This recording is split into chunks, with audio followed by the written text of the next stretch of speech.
নমস্কাৰ এই মুহূৰ্তত আহি পৰিছে ৰাতিপুৱাৰ কেইবাটাও বিগ ব্ৰেকিং নিউজ। আজি হৈছে 2 মাৰ্চ। আপুনি অৰুণোদয়ৰ নতুন নে পুৰণি হিতাধিকাৰী মুখ্যমন্ত্ৰী ডক্টৰ হিমন্ত বিশ্ব শৰ্মাই নতুন নিয়মত অৰুণোদয় আঁচনি একাউণ্টত টকা প্ৰদান কৰিব। নতুন সকলৰ বাবে এটা বেয়া খবৰ আহি পৰিছে। মুখ্যমন্ত্ৰী ডক্টৰ হিমন্ত বিশ্ব শৰ্মাই লাখ লাখ হিতাধিকাৰী একাউণ্টত চৰকাৰী কৰৰ প্ৰথম কিস্তিৰ টকা প্ৰদান কৰিব। আপুনি চৰকাৰী কৰৰ বাবে জিঅ' ৰেকিং কৰিছে নেকি? 13 মাৰ্চৰ পিছতে চৰকাৰী কৰ টকা সোমাব একাউণ্টত। পিএম কিষাণৰ প্ৰতিজন হিতাধিকাৰী বেংক একাউণ্টত 2,000 টকা নহয়, একেলগতে 4,000 টকা প্ৰদান কৰিব। কেন্দ্ৰীয় চৰকাৰৰ ফালৰ পৰা বিশেষ জাননী জাৰি কৰিছে। ৰেচন কাৰ্ড থাকিলে ৰাজ্যৰ প্ৰতিগৰাকী হিতাধিকাৰী লাভ কৰিব 7 টাকৈ নতুন সুবিধা। আত্মীয়গত মহিলাৰ একাউণ্টত 25,000 টকা সোমাব। লগতে কেইবাটাও ৰাজনৈতিক খবৰৰ লগতে অৰাজনৈতিক খবৰ যুগুত কৰা হৈছে। আজিৰ দিনটোত গোটেই অসম তথা ভাৰতৰ বিভিন্ন প্ৰান্তৰ পৰা যুগুত হৈছে কেইবাটাও ডাঙৰ খবৰ। এনেবোৰ খবৰ নিতৌ পাই থাকিবলৈ চেনেলটি ছাবস্ক্ৰাইব কৰি ভিডিঅ'ত এটা লাইক কৰিবলৈ নাপাহৰিব। আজিৰ আমাৰ প্ৰথম খুবেই গুৰুত্বপূৰ্ণ খবৰ হৈছে অসমবাসীৰ বাবে এটা ডাঙৰ খবৰ। আপুনি অৰুণোদয় আঁচনিৰ নতুন নে পুৰণি হিতাধিকাৰী? পুৰণি হিতাধিকাৰীসকলে ধন কণ্টিনিউ পাবলৈ কৰিব লাগিব এই কাম। নতুন সকলৰ বাবে আছে নতুন নিয়ম। অৰুণোদয় আঁচনিৰ লাখ লাখ হিতাধিকাৰী শীঘ্ৰে আপডেট কৰক KYC আপডেট নাথাকিলে আপোনাৰ একাউণ্টত নোসোমাব চৰকাৰী টকা। অৰুণোদয় আঁচনিৰ ধন নিয়মীয়াকৈ পাবলৈ বেংক একাউণ্টত ঠিক হৈ থাকিব লাগিব। আপুনি অৰুণোদয় আঁচনিৰ টকা কণ্টিনিউ পাই আছে নেকি? তেনে ক্ষেত্ৰত নতুন আৰু পুৰণি হিতাধিকাৰীৰ বাবে চৰকাৰৰ ফালৰ পৰা নতুনকৈ SOP জাৰি কৰিছে। অৰুণোদয়ৰ বাবে যিটো মোবাইল নম্বৰ দিছে সেই মোবাইল নম্বৰটো এক্টিভ কৰি ৰাখক। কিবা কাৰণত যদি মোবাইলটো পৰিৱৰ্তন হয় নিশ্চয় আপুনি চৰকাৰক জনাব লাগিব। এতিয়াৰ পৰা প্ৰত্যেকটো ব্লকত এজন অৰুণোদয়ৰ সহায়ক থাকিব। যদি মাহত টকা মাহতে অৰুণোদয় আঁচনি একাউণ্টত জমা নহয় তেনে ক্ষেত্ৰত ব্লকৰ অফিচলৈ গৈ আপোনালোকে এতিয়াৰ পৰা দিব পাৰিব অভিযোগ। অসমৰ মুখ্যমন্ত্ৰী ডক্টৰ হিমন্ত বিশ্ব শৰ্মাই কৰিছে বৃহৎ ঘোষণা। আপুনি অৰুণোদয় আঁচনি নতুন নে পুৰণি হিতাধিকাৰী? যদি আপুনি নতুন হিতাধিকাৰী আপোনাৰ একাউণ্টত কণ্টিনিউ টকা পাই আছে নেকি? তেনে ক্ষেত্ৰত আপোনাৰ একো কৰিব নালাগে। যিসকল পুৰণি হিতাধিকাৰী আছে আগতে টকা পাইছিলে এতিয়াও টকা নাপায় নিশ্চয় আপুনি কমেণ্ট কৰি জনাই দিয়ক আপোনালোকৰ কি কৰিব লাগিব। অলপ পিছত জনাই আছো। তৃতীয়তে অৰুণোদয়ৰ ধন নাপালে অভিযোগ দিবৰ বাবে চৰকাৰে মুকলি কৰিছে হেল্পলাইন নম্বৰ আৰু ফোন নম্বৰটো হৈছে 180020262556। এইটো নম্বৰ ছেভ কৰক আপোনাৰ মোবাইল ফোনত। এই ফোন কলতে আপুনি দিব পাৰিব অভিযোগ। এটা ফোন কল কৰক, লগে লগে আপোনালোকৰ সকলো সমস্যা সমাধান কৰিব। আপুনি মেছেজো কৰিব পাৰিব এই নম্বৰতে। ধন নোপোৱা মহিলাসকলৰ বাবে চৰকাৰৰ ফালৰ পৰা মুকলি কৰা হৈছে হেল্প ডেস্ক আৰু ফোন নম্বৰ। পুৱা 10 বজাৰ পৰা 6 বজালৈকে ফোন কৰি দিব পাৰিব অভিযোগ এই নম্বৰতে। ৰাজ্যৰ বিত্ত বিভাগে মুকলি কৰিছে এইকেইটা হেল্পলাইন নম্বৰ। 10 মাৰ্চত ৰাজ্যৰ লাখ লাখ মহিলাৰ একাউণ্টত 1250 টকাৰ পৰিৱৰ্তে 9,000 টকা প্ৰদান কৰিব। অৰুণোদয়ৰ প্ৰতিজন হিতাধিকাৰীয়ে DBT লিংক কৰিব লাগিব। যিসকল পুৰণি হিতাধিকাৰী আছে যদি এতিয়ালৈকে টকা পাই আছে DBT লিংক কৰিব নালাগে। যদি আপুনি নতুন হিতাধিকাৰী এতিয়া আপুনি টকাটো নাপায় নিশ্চয় আপুনি এতিয়া DBT লিংক কৰক। যিসকলে আগতে টকা পাইছিল এতিয়া টকা নাপায় সেইসকলে কৰিব লাগিব DBT লিংক। আৰু যদি আপোনাৰ একাউণ্টত কণ্টিনিউ টকা পাই আছে DBT লিংক কৰিব নালাগে। তাৰপিছত অসমবাসী ৰাজুক জনাইছো আমাৰ পৰৱৰ্তী খুবেই গুৰুত্বপূৰ্ণ খবৰ। লগতে ডাঙৰ খবৰ, চৰকাৰী কৰ নোপোৱা সকলৰ বাবে আহি গ'ল ভাল খবৰ। ৰাজ্যত নতুনকৈ আৰু 30 লাখ পৰিয়ালে লাভ কৰিব চৰকাৰী কৰ। নতুনকৈ আৰু 30 লাখ মানুহে কৰিছে জিঅ' ৰেকিং। আপুনি চৰকাৰী কৰৰ বাবে জিঅ' ৰেকিং কৰিছে নেকি? প্ৰস্তুত কৰিব নতুন হিতাধিকাৰীৰ তালিকা।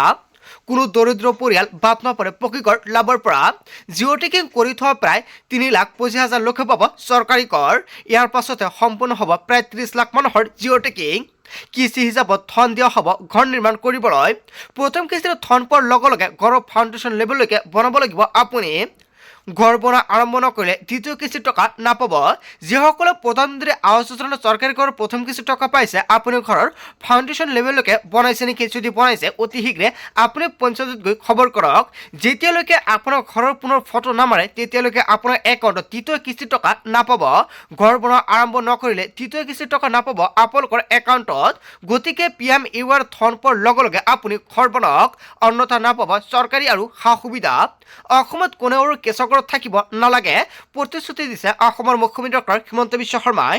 তাৰ পিছত অসমবাসী ৰাইজক জনাইছো আমাৰ পৰৱৰ্তী খুবেই গুৰুত্বপূৰ্ণ খবৰ লগতে ডাঙৰ খবৰ ৰেচন কাৰ্ডৰ লাখ লাখ হিতাধিকাৰীৰ বাবে কেইবাটাও বৃহৎ সুবিধা মুখ্যমন্ত্ৰী হিমন্ত বিশ্ব শৰ্মা চৰকাৰে দিছে ৰেচন কাৰ্ড অৰুণোদয় চৰকাৰী ঘৰ আয়ুষ্মান স্বাস্থ্য বীমা বৃহৎ সুবিধা ৰেচন কাৰ্ড থাকিলে লাভ কৰিব অৰুণোদয় আঁচনি ৰেচন কাৰ্ড থাকিলে লাভ কৰিব চৰকাৰী ঘৰ ৰেচন কাৰ্ড থাকিলে লাভ কৰিব আয়ুষ্মান অসমৰ অধীনত বিনামূলীয়া চিকিৎসা সেৱা ৰেচন কাৰ্ড থাকিলে লাভ কৰিব 5 লাখ টকাৰ স্বাস্থ্য বীমা ৰেচন কাৰ্ড থাকিলে প্ৰয়োজন নহ'ব চৰকাৰী প্ৰমাণপত্ৰ ৰেচন কাৰ্ড থাকিলে পৰিয়ালে লাভ কৰিব 35 কেজিকৈ চাউল হয় যোৱাকালিৰ পৰা চৰকাৰৰ ফালৰ পৰা ৰেচনৰ চাউল বিতৰণ কৰি আছে বজাৰৰ দৰতকৈ বহু কম দামতে লাভ কৰিব চেনি দালি আৰু নিমখ বজাৰৰ দৰতকৈ প্ৰতি কেজি 25 টকা কম দামতে লাভ কৰিব এইসমূহ সামগ্ৰী অন্তোদয় অন্ন যোজনাৰ অধীনত প্ৰতি পৰিয়ালে 35 কেজিকৈ চাউল লাভ কৰিব অগ্ৰাধিকাৰপ্ৰাপ্ত পৰিয়ালে প্ৰতিগৰাকী সদস্যই প্ৰতি মাহতে লাভ কৰিব 5 কিলোকৈ চাউল ৰেচনৰ সামগ্ৰী নাপালে দিব পাৰিব আপুনি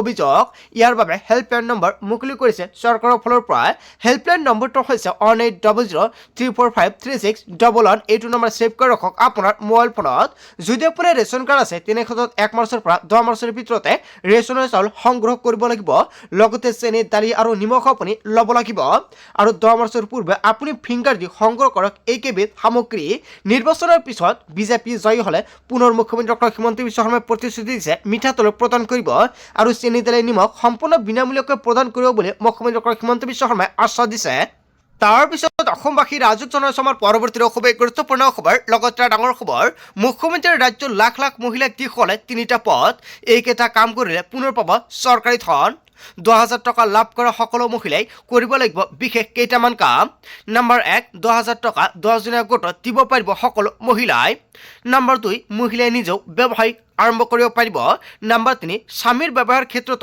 বিনিয়োগ কৰিব পাৰিব 10,000 টকা ইয়াৰো যিকোনো এটা কাম কৰিলে দ্বিতীয় পৰ্যায়ত পাব 25,000 টকা অহা বছৰত মুখ্যমন্ত্ৰী সকলো মহিলাক প্ৰদান কৰিব এই ধনৰাশি ডেকজুলৰ পৰা মুখ্যমন্ত্ৰী ডক্টৰ হিমন্ত বিশ্ব শৰ্মাই দিছে ভাল খবৰ আপোনাৰ একাউণ্টত আত্মীয়গোটত 10,000 টকা পালেনে যদি আপুনি 10,000 টকা পাইছে 25,000 টকা ল'বলৈ সাজু হওক আপুনি 10,000 টকাৰে এটা ভাল ব্যৱসায় কৰক অন্যথা পৰৱৰ্তী সময়ত 25,000 টকা আপুনি নাপাব 10,000 টকাৰে কি ব্যৱসায় কৰিছে সেয়া কিন্তু মুখ্যমন্ত্ৰী ডক্টৰ হিমন্ত বিশ্ব শৰ্মাৰ লগতে মুখ্যমন্ত্ৰী ডক্টৰ হিমন্ত বিশ্ব শৰ্মাৰ চৰকাৰে নিৰীক্ষণ কৰিব আপুনি ব্যৱসায় কৰি আছেনে যদি আপুনি ব্যৱসায়ত উন্নত কৰিব বিচাৰিছে তেনে ক্ষেত্ৰত পুনৰ আপুনি লাভ কৰিব 25,000 টকা যদি আপুনি উন্নত কৰিব পৰা নাই তেনে ক্ষেত্ৰত 25,000 টকা আপোনাৰ একাউণ্টত প্ৰদান নকৰে ইয়াৰ অসমৰ মুখ্যমন্ত্ৰী ডক্টৰ হিমন্ত বিশ্ব শৰ্মাই কৰিছে বৃহৎ ঘোষণা তাৰ পিছত অসমবাসী ৰাইজক জনাইছো আমাৰ পৰৱৰ্তী খুবেই গুৰুত্বপূৰ্ণ খবৰ লগতে ডাঙৰ খবৰ দেশৰ লাখ লাখ কৃষকৰ বাবে ভাল খবৰ কৃষকৰ একাউণ্টত শীঘ্ৰে সোমাব টকা চৰকাৰে ধন বিতৰণৰ বাবে সাজু কৰিছে তালিকা এই মাহতে কৰি লওক এইকেইটা গুৰুত্বপূৰ্ণ কাম অন্যথা বঞ্চিত হ'ব ধন লাভৰ পৰা যোগ্য হিতাধিকাৰীৰ পৰিৱৰ্তে অযোগ্য হিতাধিকাৰীক ঘূৰাই দিব লাগিব ধনৰাশি আজি PM কিষাণৰ ৱেবছাইটত কৃষকসকলক ই-কৈছে সম্পূৰ্ণ নোহোৱা কৃষকৰ একাউণ্টত নোসোমাই এই ধনৰাশি বহুতে কৃষকে ই-কৈছে নকৰাৰ বাবে একাউণ্টত টকা জমা নহয় এই তালিকাত আপোনাৰ নাম অন্তৰ্ভুক্ত আছে নে নাই চাবলৈ মুকলি কৰা হৈছে ৱেবছাইট অফিচিয়েল ৱেবছাইটৰ ফাৰ্মাৰ কৰ্ণাৰত প্ৰৱেশ কৰক বেনিফিচিয়াৰী ষ্টেটাছত গৈ চাব পাৰিব নিজৰ নাম হিতাধিকাৰীৰ বাবে মুকলি কৰা হৈছে টোল ফ্ৰী নম্বৰ যিকোনো সমস্যা হ'লে কৰিব পাৰিব যোগাযোগ সেভ কৰি লওক 15526 এইটো নম্বৰ সেভ কৰক অথবা 1800115526 আৰু আন এটা নম্বৰ হৈছে 01123381092 এই তিনিটা নম্বৰ সেভ কৰি ৰাখক আপোনাৰ মোবাইল ফোনত যদি টকা পোৱাত কিবা অসুবিধা হয় আপোনালোকে দিব পাৰিব অভিযোগ PM কিষাণৰ প্ৰতিজন হিতাধিকাৰীৰ বাবে ভাল খবৰ আহি পৰিছে হোলীৰ পূৰ্বে কোটি কোটি কৃষকৰ একাউণ্টত 2,000 টকা প্ৰদান কৰিব কেন্দ্ৰীয় চৰকাৰে প্ৰধানমন্ত্ৰী নৰেন্দ্ৰ মোদীয়ে কৰিছে বৃহৎ ঘোষণা তাৰ পিছত অসমবাসী ৰাইজক জনাইছো আমাৰ পৰৱৰ্তী খুবেই গুৰুত্বপূৰ্ণ খবৰ লগতে ডাঙৰ খবৰ আশীৰ্বাদ যাত্ৰাৰ মাজতে বিভক্ত হল বিজেপি মুখ্যমন্ত্ৰীৰ সন্মুখতে বিজেপি বিধায়কৰ বিৰুদ্ধে দিলে মুৰ্দাবাদ ধ্বনি আশীৰ্বাদ যাত্ৰাত শুনা পোৱা গ'ল ৰমাকান্ত দেউৰীৰ মুৰ্দাবাদ ধ্বনি ৰমাকান্ত দেউৰীৰ পৰিৱৰ্তন বিচাৰি একাংশই দিলে শ্লোগান আমাক ৰমাকান্ত নালাগে বুলি দাবী একাংশৰ আশীৰ্বাদ যাত্ৰাৰ মাজতে বিভক্ত হল বিজেপি তাৰ পিছত অসমবাসী ৰাইজক জনাইছো আমাৰ পৰৱৰ্তী খুবেই গুৰুত্বপূৰ্ণ খবৰ লগতে ডাঙৰ খবৰ যুদ্ধৰ মাজতে আমেৰিকাই ইজৰাইলক কঠোৰ সৈকনি চীনৰ ইৰাণত আমেৰিকাই ইজৰাইলৰ আক্ৰমণক নিৰ্লজ্জ আগ্ৰাসন আখ্যা দিছে চীনে আয়াতুল্লাহ আলী খামেনিৰ মৃত্যুৰ পিছতে পৰিস্থিতিক লৈ মুখ খুলিছে চীনে ডনাল্ড ট্ৰাম্প আৰু বেঞ্জামিন নেতান্যাহুক আন্তৰ্জাতিক আইন উলংঘ নকৰিবলৈ কঠোৰ বাৰ্তা ইৰাণত আমেৰিকা আৰু ইজৰাইলৰ আক্ৰমণক লৈ উদ্বিগ্ন চীনৰ আনুষ্ঠানিক বিবৃতি দেওবাৰে জাৰি কৰা বিবৃতিত যুদ্ধবিৰতি পোষকতা চীনৰ বিদেশ মন্ত্ৰালয়ৰ ইৰাণৰ সাৰ্বভৌমত্ব নিৰাপত্তা আৰু অখণ্ডতাকে শ্ৰদ্ধা কৰা উচিত বুলি মন্তব্য কৰিছে। বেইজিঙৰ যুদ্ধৰ মাজতে আমেৰিকাই ইজৰাইলক কঠোৰ সৈকনি চীনৰ ফালৰ পৰা গুৰুত্বপূৰ্ণ সিদ্ধান্ত গ্ৰহণ কৰিছে বা সকীয়াই দিছে।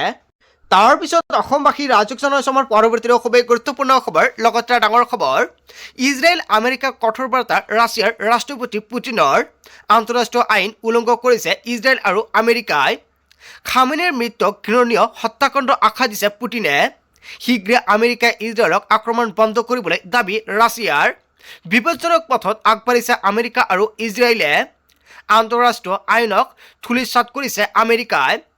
ইজৰাইল আমেৰিকাৰ কঠোৰ বাৰ্তা, ৰাছিয়াৰ ৰাষ্ট্ৰপতি পুটিনৰ।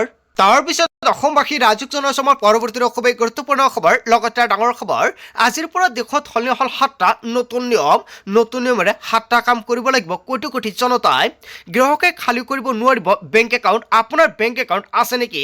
আপোনাৰ একাউণ্ট যদি জিৰ' হৈ থাকে তেনেক্ষেত্ৰত আপুনি পৰিব বিপদত, কিয়নো বেংক একাউণ্টত ধন ৰখাটো হ'ব বাঞ্ছনীয়। চৰকাৰে বেংক একাউণ্ট খালী হ'লে দিব লাগিব ফাইন। যিকোনো বেংক একাউণ্ট থাকিলে যদি জিৰ' হয় আপুনি পৰিব ভয়ংকৰ বিপদত। সলনি হ'ল হটজবৰ নতুন নিয়ম। ৰেল যাত্ৰীৰ বাবে আহি পৰিলে হাহাকাৰময় পৰিস্থিতি। বন্ধ হ'ল UTS এপ আৰু এতিয়াৰ পৰা চলিব ৰেল অন এপ। ৰেলৰ টিকটৰ বাবে ডাউনলোড কৰিব লাগিব এই নতুন এপ। সলনি হ'ল চিলিণ্ডাৰৰ মূল্য। 31 টকাকৈ বৃদ্ধি হ'ল বাণিজ্যিক চিলিণ্ডাৰৰ মূল্য। আজিৰ পৰা ডিজিটেল লেনদেনত প্ৰযোজ্য হ'ব বায়'মেট্ৰিক। পূৰ্বতকৈ আৰু অধিক কঠোৰ হ'ল লেনদেনৰ নিয়ম। যদি আপুনি অধিক টকাৰ লেনদেন কৰিব বিচাৰিছে তেনেক্ষেত্ৰত নতুন নিয়ম সলনি হৈছে। বায়'মেট্ৰিকৰ জৰিয়তে লেনদেন কৰিব লাগিব। আজিৰ পৰা সলনি হ'ল চিম কাৰ্ডৰ KYCৰ নিয়ম। সামাজিক মাধ্যম ব্যৱহাৰকাৰীৰ বাবে প্ৰযোজ্য হ'ব নতুন নিয়ম। আপুনি ফোনপে'ৰ লগতে আপুনি